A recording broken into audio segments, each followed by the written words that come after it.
Bom dia a todos. Meu nome é Rosângela Martins, sou pesquisadora no Centro de Arqueologia Forense da Unifesp, do CAAF, integrante do Observatório da Violência Racial, e hoje a gente está aqui com a Débora Maria Mães de Maio, estou na companhia também da Jade Soares. Um prazer estar aqui, é enriquecedor ouvir vocês, então seguimos firmes, juntas e na luta, né? Obrigada, Jade, e também agradeço imensamente a Rosângela. O movimento, ele começa a se envolver com a academia através da nossa provocação. Ocorreu, em maio de 2006, um toque de recolher dados pela Segurança Pública do Estado de São Paulo, que até hoje ninguém assumiu, mas nós assumimos a culpabilidade do Estado, onde houve um massacre de mais de 600 jovens no espaço de uma semana dentro das favelas e das periferias. Quando a gente fala que houve um massacre dos nossos filhos, houve um massacre também para nós. E aí a gente vimos que e não entendia o porquê aquilo, né? Então, nós tentamos sair do casulo, porque até então eu aprendi só a criar meus filhos, né? Eu tinha pouca cultura, né? Eu não tinha terminado o ensino fundamental, enfim, fui mãe muito jovem, mas uma mãe que sofreu para ter um filho, teve violência obstetra com 17 anos, então a gente já sabia como sair da adolescência resistindo para sobreviver e também fazer com que o meu filho sobrevivesse, né, àquela violência que nós passamos dentro da onde poderia ter um tratamento a nós mulheres negras, um tratamento digno, né, porque nós estávamos ali em um trabalho lindo, que ter o dom de dar à luz, e veio à base de tortura. Então, a gente já tem os filhos violentados dentro do útero nosso. Então, quando a gente perde um filho, a primeira coisa que você vem na sua cabeça é aquela cena para poder ter ele, colocar ele ao mundo. E isso é o vínculo. Isso é o vínculo de uma luta que, a partir daí, ela vem como eu, que tem no movimento esse olhar, né, de terceiros como uma liderança que não é liderança, não existe liderança. Não existe liderança para a gente aprender a criar os filhos, e também não existe liderança quando a gente perde filho. Tem que ter um acolhimento. E esse acolhimento você não tem, porque é um sentimento único seu. Todo mundo pode sentir, mas quem sente a dor é você. Então, aquele cordão umbilical que é simbolicamente cortado, aquilo não é balela, é cortado para poder aquele ser humano ter uma vida própria, né? Ter uma vida própria. Mas o amor é eterno, é um amor assim que não dá para explicar, e a luta ela é determinante porque ela sai uma luta pelo útero, né? Então a gente vimos que eles morrem, você não tem o que você mais almeja, você se debilita, você cai na cama do hospital, você não consegue viver mais, teu mundo para ali. E as pessoas não entendem, e a gente precisamos que as pessoas entendam o que você está passando. E se tem uma academia que tem vários estudiosos, era o que a gente mais pensava, né? Em transformar a nossa dor na produção do conhecimento para contar a verdadeira história, porque até então você cai numa cama do hospital, como no caso que eu caí, e depois você se levanta determinada para cumprir uma missão, e depois você vê que de trás dos organismos estruturados racista no nosso país, tem pessoas estudadas que eles não trazem para você uma devolutiva. E você tem que aprender a viver e cobrar. e você é assim muito pacata, enfim, então você se transforma numa leoa, e essa leoa que tem na sua mente, na sua frente, é aquele ser humano que está sentado naquela cadeira de uma instituição racista, ele é um ser humano que ele saiu de uma mulher, e ele vai ter que entender, e se não entender, nós vamos cobrar, e nós começamos com essa determinação, né? Eu jamais eu ia morrer junto com meu filho, porque a gente tivemos visões, e ele vem como nossos ancestrais, ele vem nos dar segurança, e desde o momento que eles vêm nos dar segurança, ele precisa que ela seja mensageira, veja a diferença da luta, que ela seja mensageira para transformar o sujeito e transformar esse sistema a qual essas mães não conseguem chegar e sabem que está tendo a negação do direito. Então, foi esse o vínculo que ocorreu com a gente, com o sistema federal, e aí a gente vem para um encontro com o sistema federal dentro do nosso estado. E dentro do nosso estado teve a troca. Bastou o sistema federal, mesmo que venha da linha dos direitos humanos, não ter um lugar propício para poder encontrar essas mães. E foi dentro de uma academia. Para mim não foi novidade, porque aí eu já estava fazendo promotoras legais popular, que foi a primeira vez que eu pisei dentro de uma academia. E esse curso da promotoras legais popular abriu muito na minha mente, porque eu estudei lei também, então foi um curso que ele não foi igual os cursos que acontecem. Nós fizemos um curso prolongado, porque até então a maioria já conhecia a luta das mães, né, e também tinha a gente como um apagu, que a gente tem uma atriz aqui em Santos, que foi morta, então, e elas tinham esse lema da Pagu, né? Então, eles viam nas mães, principalmente na minha imagem, uma Pagu, e ali eles transformaram aquela situação do curso de promotoras legais popular nessa potência, que é essa fala do conhecimento de trocar com todos, e aí viramos um ícone quando a gente ocupa essa instituição chamada Unifesp, para poder só fazer uma troca com as instituições, com essa instituição federal. E dali saiu um vínculo. Esse vínculo foi um vínculo que abriu o olhar da professora Rayane, que poderia implantar direitos humanos dentro da universidade. E ali teve uma conversa também, e foi assim que a instituição começou a fazer esse laço com as mães, né?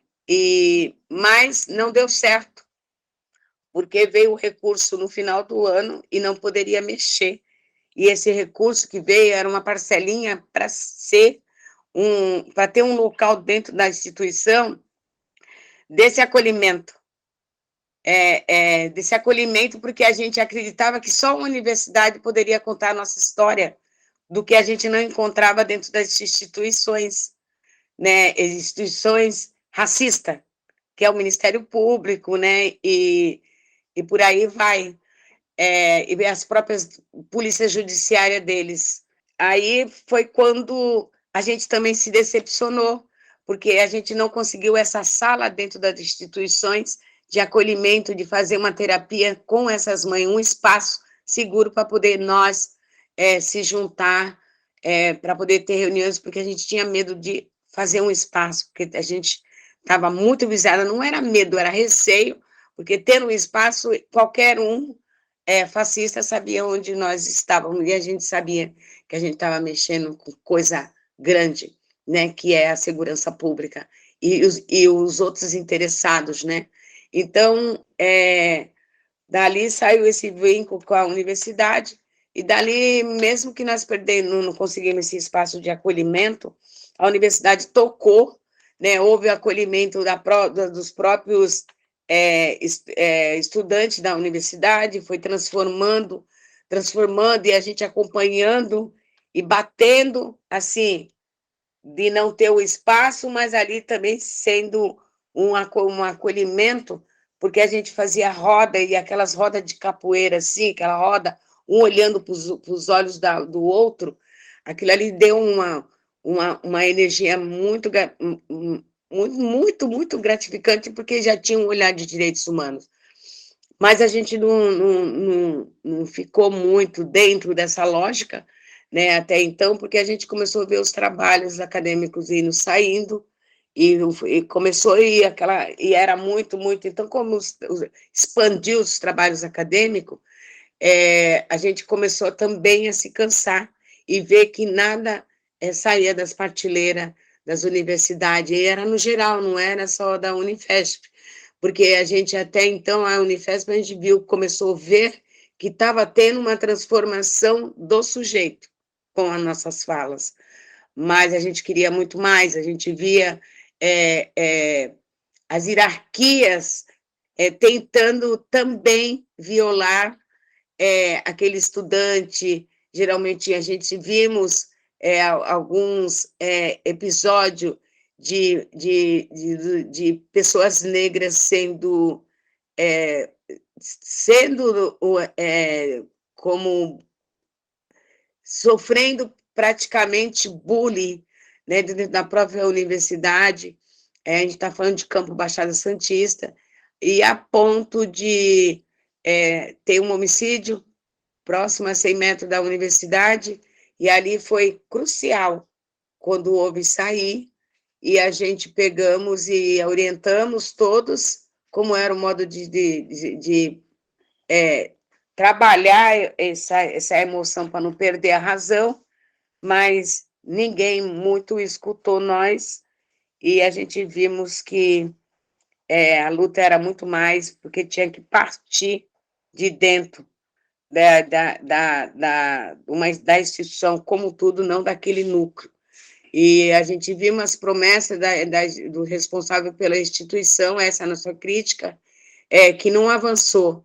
Mas os estudantes que eram comprometidos, principalmente que eram estudantes negros, eles tomaram para si a responsabilidade de cobrar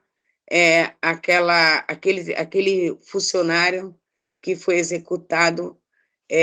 Ninguém sabe por quê, porque até então a gente deveria saber se a universidade ela tivesse colocado a parte que ela representa, que é a parte federal, no montante do que estava se falando ali.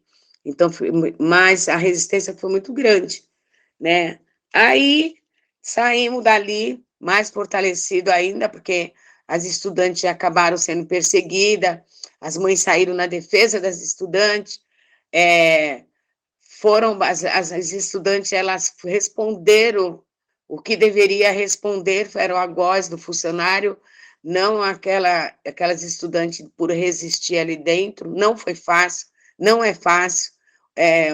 O que a gente vimos ali, um racismo muito violento, porque é federal, é tudo nosso, é público, e tentarem modelar um racismo estruturado, vindo pelas hierarquias, e nós não deixamos que isso acontecesse. Então, foi esse vínculo que nós temos com a universidade a partir daí. E aí, no caminhar da carruagem, né, a gente fomos conhecendo muitas pessoas lindas, mas também a gente vimos o dom que estava tendo através do respeito que nós pedimos que tinha que ter sobre o que era direitos humanos dentro da universidade. E foi aí que nós fomos provocando, até que a gente tivemos conhecimento de um trabalho que poderia ter a participação das mães, que é o CAAF, a pesquisa dos crimes de maio, né? Foi assim muito assim para nós, quando fala da pesquisa dos crimes de maio, ficou a gente não queria jamais fazer mais, não queríamos, a gente estava esgotada de usarem tanto a nossa dor, e a gente não via uma evolução de parte nenhuma de todas as instituições. Eu sei que foi indo, a gente acabou sentando com o CAAF e determinamos como era o modelo de pesquisa que a gente ia adotar para poder a gente participar, e senão não ia ter essa pesquisa dos crimes de maio se a gente não tivesse vinculada. E foi proposto isso, foi aceito, porque a gente precisava, e a gente vimos que era uma única oportunidade que a gente tinha para poder ir atrás do restante das famílias. E aí foi uma das oportunidades que veio, da gente negociar, e foi uma negociação com muita resistência dos próprios docentes, de não ter a nossa participação dentro do CAAF. E a gente falamos que a história dos nossos filhos tinha que ser uma história real, quase 90%, ou se pudesse, assim, exemplarmente, ser 100%, porque ali nós estávamos para contar a história que não foi contada, que a gente esperamos tantos anos para essa história acontecer, e essa história nunca foi contada, e a gente tinha que chegar, pelo menos, próximo da verdadeira história, e era através desses familiares. E quando eu vi que havia a possibilidade de ter, porque foi através do CAAF que nós descobrimos o endereço das outras famílias, eu falei, vocês, para ter êxito, vocês têm que ter alguém do movimento do lado. Nós precisamos de um trabalho científico com esse olhar da antropologia, né, florense. E eu acreditava nessa medicina, porque eu já tinha visto um trabalho dos médicos peritos de Vigário Geral, né, e foi determinante. Então, a gente também precisava, e a gente sabia que dependia de nós, e era a pressão, tinha que ser das mães. Então, houve uma reunião, e até que as outras mães queriam também participar da pesquisa, mas nós aconselhamos que elas não participassem, poderia acolher quando elas estivessem em horários liberados, oportuno, porque eram diaristas, né, e elas não poderiam transformar um trampo que elas faziam há tanto tempo, né? Tinha mães que era diarista há mais de 20 e poucos anos, e a gente saímos com essa determinação, e nós pedimos que a gente fizesse a base, e também deixamos bem claro que não era teoria, nós queríamos esse 90% de realidade dentro desse trabalho, porque era a história dos nossos filhos. Então, ali foi escolhida pelas mães mesmo, me escolheu, né, assim, porque alguns também tinha no grupo, tinha só um pai, e ele era um português, branco, e eu optei que ele participasse da pesquisa, e ele falou que não queria, né, porque também ele tinha um pouco de receio, não tinha como não ter receio, né, afinal de contas, era 120 mil fuzis apontados na nossa cabeça.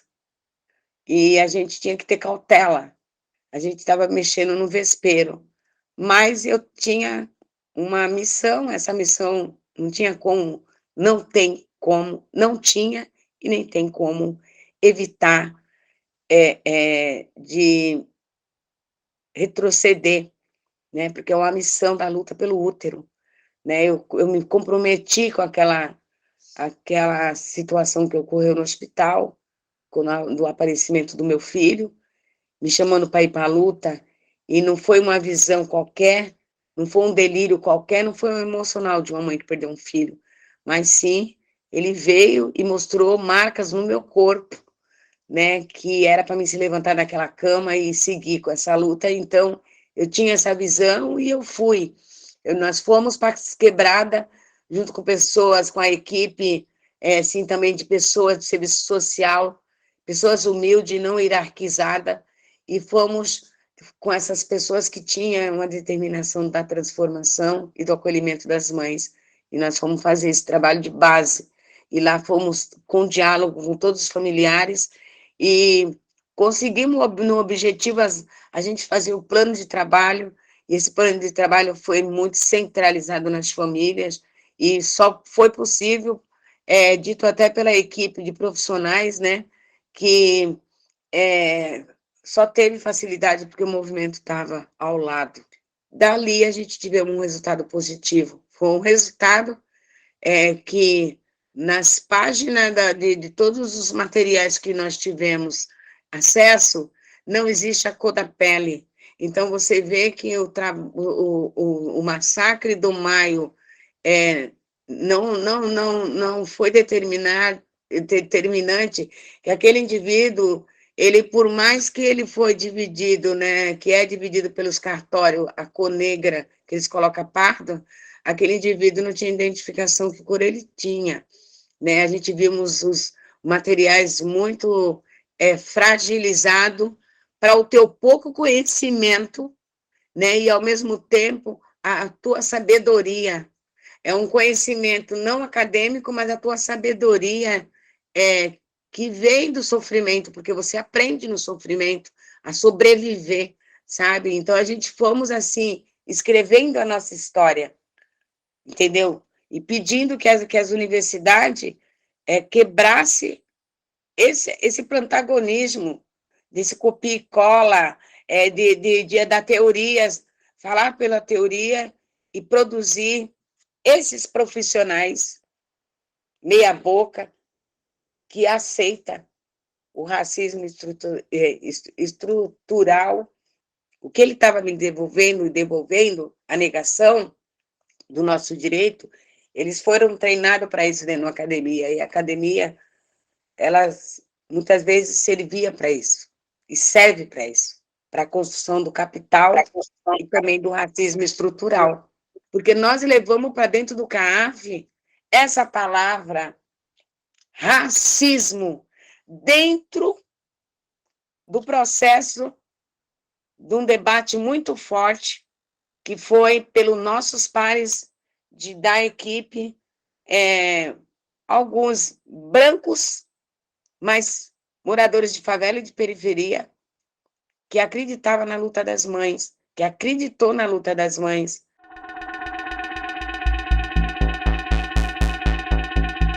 E era justamente isso que a gente queria te perguntar.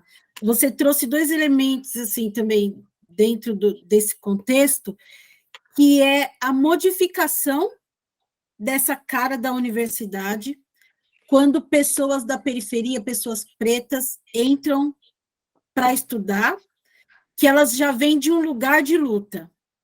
Qual é essa relação, assim, com ouvir também? E aí, depois, queria que você falasse também um pouco, Débora, dessa questão do acolhimento, mas um acolhimento no sentido de evitar o adoecimento, porque quando você fala de todo esse histórico da luta, que é uma luta difícil, não é uma luta fácil, principalmente quando você frisa que não se deve romantizar, que não dá para romantizar essa luta, porque ela é muito dolorosa, né? Todo mundo quer acompanhar, todo mundo quer estar perto, mas você sabe, as mães sabem qual é aquele momento que mais aperta, né? Aquele momento que pega, que você fala assim, agora sou eu comigo mesmo. Quando tem as frustrações, quando tem as vitórias, mas também quando tem as frustrações. Você também frisa bastante isso, né, Débora? É isso, Sim, Jade? é bem o que eu friso foi o que nós passamos. A gente tem uma fala da Verinha, a mãe da grávida de 9 meses que faleceu, que era uma militante tanta. Ela era uma mulher que ela era descendente de indígena, né? Ela era a gente chamava ela de cabocla e tudo.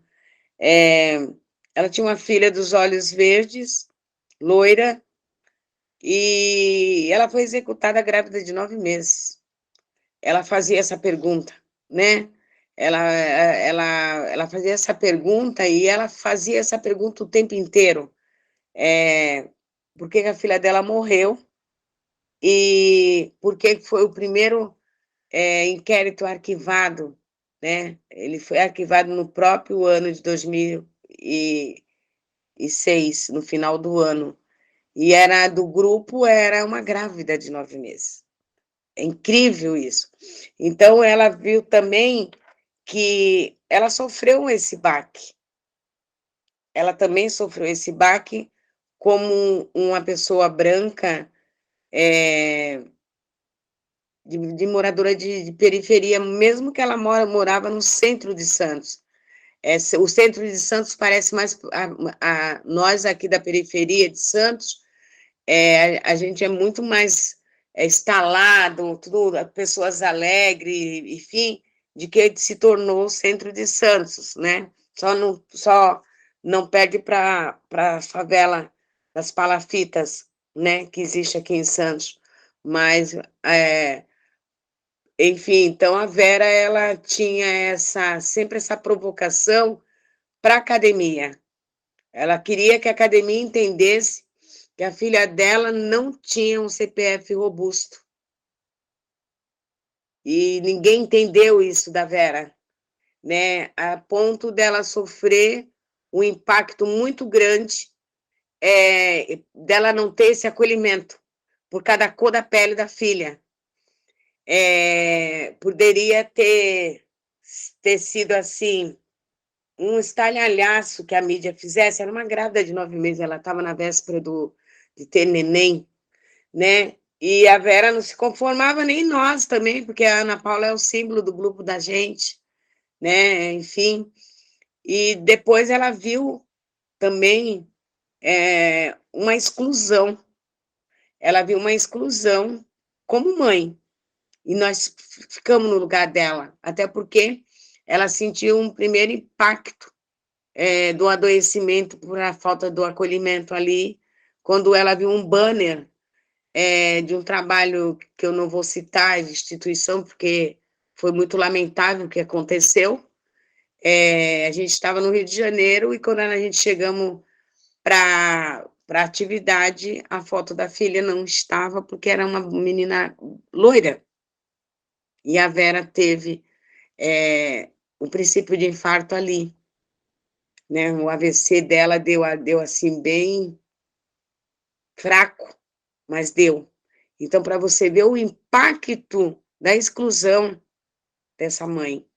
E a gente tentamos levar, assim, da melhor maneira possível, enfim, já não tinha mais espaço ali nem para mim ficar, porque a gente mexeu com uma, mexeu com todas, e ali ela pegou e foi uma das mães que autorizou, ela morreu e não viu, ela autorizou que o CAAF fizesse o trabalho que foi inovador, né, na nossa pesquisa, do 3D da filha dela.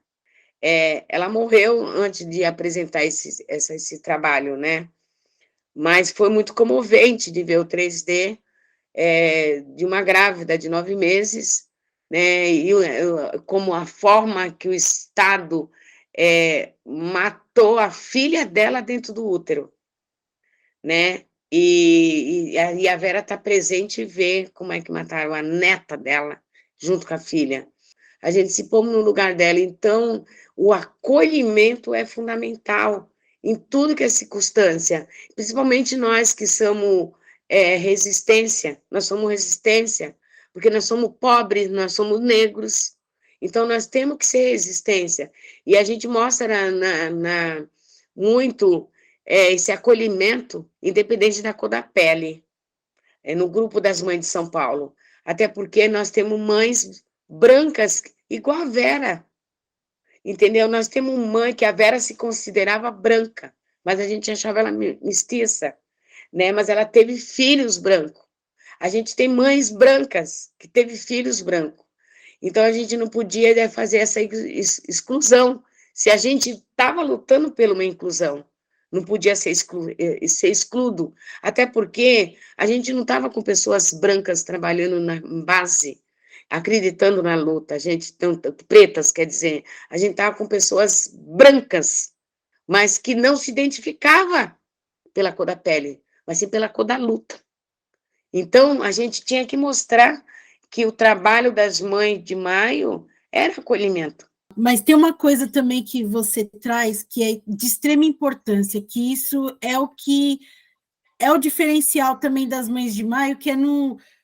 Você falou que tem jornalista, tem pesquisador e tem jurista, porque a maneira como as Mães de Maio enfrenta esse sistema que já está viciado, está todo apodrecido por dentro, e vocês jogam luz e falam assim, ó, esses dados que o Estado produz é tudo mentira, está tudo maquiado. E são as mais radicais nesse sentido, Débora. Vocês estão fazendo um trabalho de que os juristas vão falar que é advocacia estratégica, litigância estratégica, mais coisas que vocês fazem. E há pouco tempo vocês participaram daquela a DPF das Vidas Negras. Mas aí eu queria entender um pouco, a gente queria entender como que vocês entraram nisso, porque a DPF é o quê? Questionar o STF, né?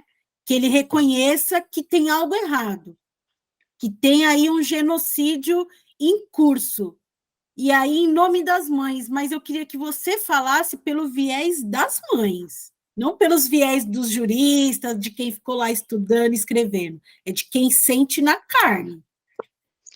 A DPF das favelas, a gente observamos que também foi construída pelas mães, né? Elas foram fundamentais para a DPF das favelas, e depois a gente recebemos esse convite para também participar da DPF das Vidas Negras, até porque nós somos amiga da corte, né? Nós passamos a ser amiga da corte desde, vai fazer 1 ano, e o STF, o STF, ele é guardião de uma constituinte. Ele tem que guardiar, não é a democracia, é a constituinte. Ele não pode, nós temos nosso direito ali dentro da constituinte. Existe o artigo 5º, que reza ali, que todo cidadão, é uma cláusula pétula, tem direito à vida. Né? E essa cláusula pétula, ela é negada pelo Estado brasileiro, com o genocídio.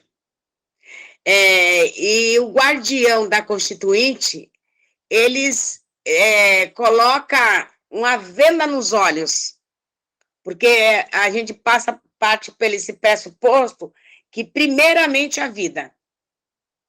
E a vida, ela é dizimada aos poucos, nas negações de todo o direito que tem dentro daquela Constituinte. Se fala muito, muito, muito da democracia, mas uma democracia sem uma Constituinte, e como ela está sendo fatiada pelos governantes aos olhos do Supremo Tribunal Federal, era necessário a DPF da Vidas Negras. Mas eu ainda vou além. A DPF da Vida Negra, para nós, ela tinha que rezar como foi rezada. Pobres também, essa palavra pobre, que incomoda muito o pigmento, como o caso da filha da Vera. Como o caso de filhos de vários, né? Que também a justiça não chega para eles. Não chega para ninguém. Basta ser pobre. Basta ser pobre. O genocídio no Brasil basta ser pobre. E a cor da pele influencia também muito, né? Que chega a quase a 80%. Mas essa camada dessa porcentagem pequena dos brancos é negro. Eles são afrodescendentes. E jamais é colocado nessa balança. Então, a gente, quando você fala sobre a falcatrua dos dados, isso aí foi muito declarado após os crimes de maio. A pedalada do governo, onde tinha uma chacina com 10 meninos, era só computarizado, que nós observamos com um óbito. Então, veja como a maquiação desses dados é muito chocante, a ponto de quando a gente começamos, quando o CAF começou para fazer, eles fizeram uma varredura sobre os dados, com vários... Olha agora como eu coloco o copia e cola na linha do tempo.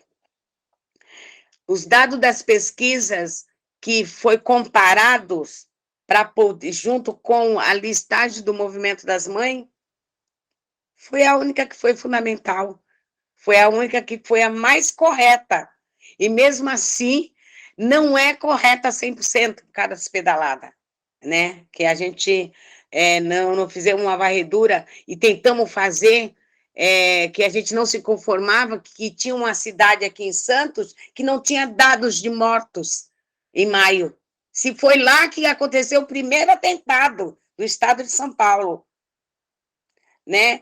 E a gente fomos buscar a lista dentro do cemitério. Olha como foi pertinente a pesquisa que a gente fizemos. Por que as universidades elas não trabalham com os MLs para trazer esses dados? Porque não adianta o governo federal trazer para nós os dados do SUS. Ele chega, porque os dados do SUS também foi as mães que vai batendo de frente sobre isso, porque nós notamos essa falta. Em tudo que é circunstância, a gente notamos essa falta.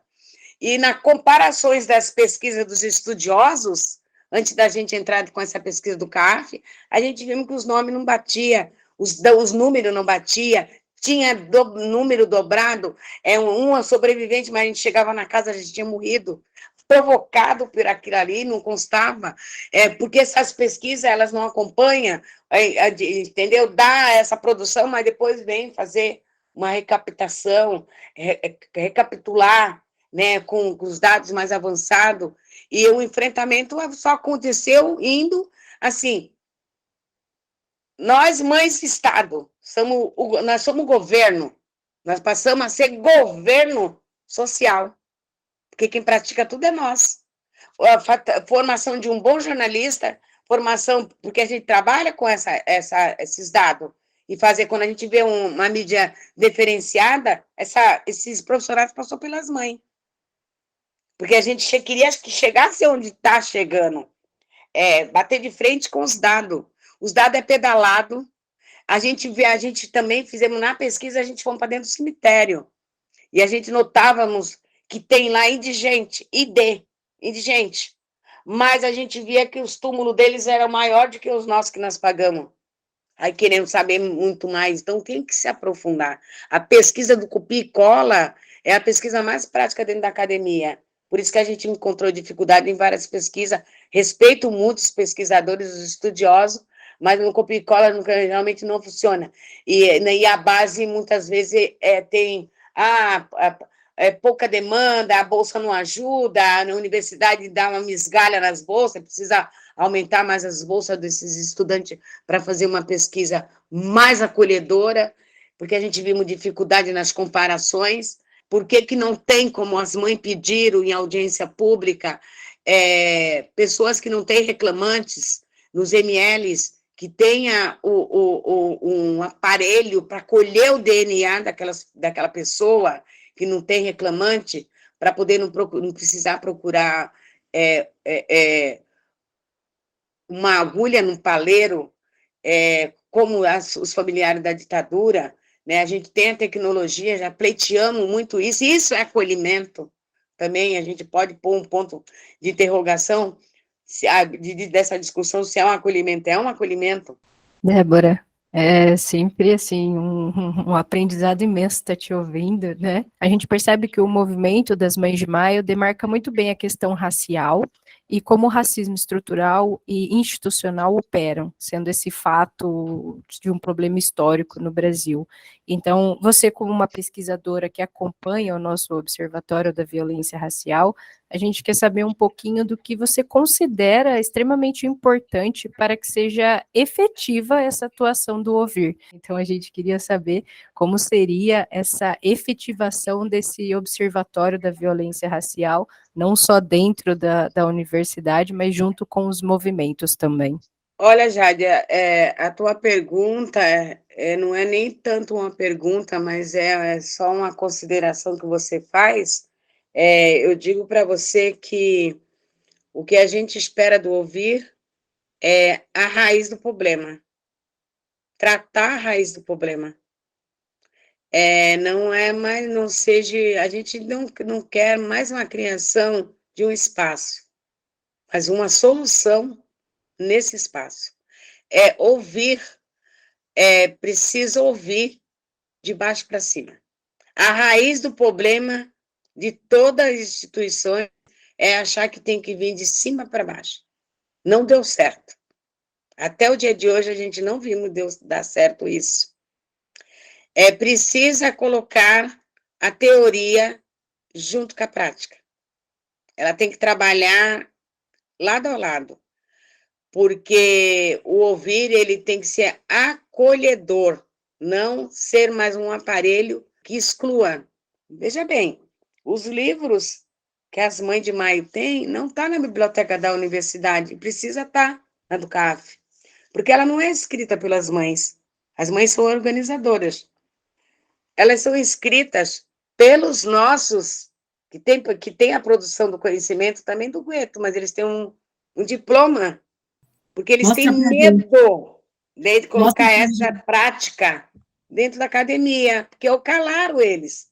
E nós estamos aqui para dizer, vamos berrar junto. Esse é o papel do ouvir. Vamos berrar junto.